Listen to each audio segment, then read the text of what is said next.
This video contains the algorithm of the recursive parameter estimation technique. So in this video I am going to show you only the algorithm, but if you are interested in how to get these equations, how to get the algorithm, you should check the next videos because I am going to present the result step by step deeply. The first step of an algorithm is usually the initialization.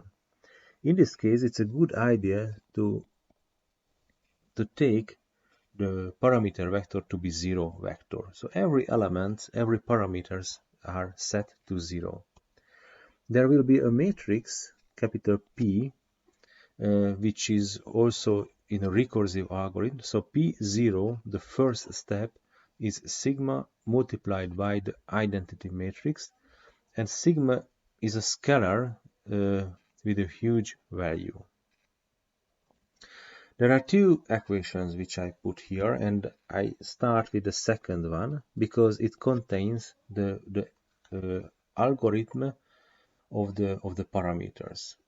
So the parameter of the case step is equal to the parameter vector from the last iteration, from the last step of the algorithm, and a new term, this one. And in this term, it's important, in this term we can see that y index k is the measured data, okay?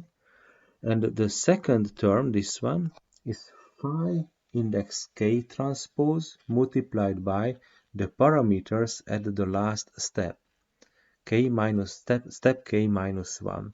So it's a kind of prediction. So we have got a measurement and a prediction. We take the difference of it. It's a residual.